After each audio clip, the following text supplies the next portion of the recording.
كان السلف الصالح يفرحون بقدوم فصل الشتاء ويقولون هو الغنيمة الباردة، وذلك لأن نهاره يكون قصيرا وليله يكون طويلا، فنهاره يكون قصيرا فيتيسر للمسلم صيامه من غير مشقة ومن غير كلفة، وليله يكون طويلا فيتيسر قيامه من غير عناء ولا تعب، لأن الليل إذا كان طويلا أخذ الإنسان حظه من النوم وقام لقيام الليل بنشاط. فكان السلف يفرحون بقدوم الشتاء ويقولون هو الغنيمة الباردة. وقد ورد في ذلك آثار، فعن أبي سعيد رضي الله عنه قال: الشتاء ربيع المؤمن، طال ليله فقامه وقصر نهاره فصامه.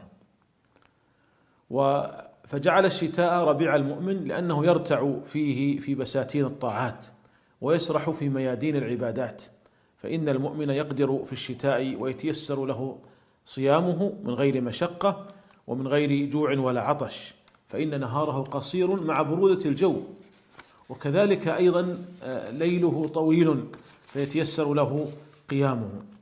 وكان أبو هريرة رضي الله عنه يقول: ألا أدلكم على الغنيمة الباردة؟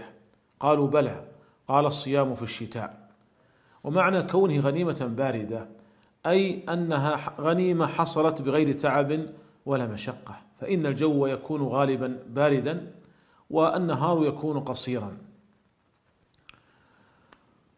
وكان الحسن البصري رحمه الله يقول: نعم زمان المؤمن الشتاء، ليله طويل يقومه ونهاره قصير يصومه.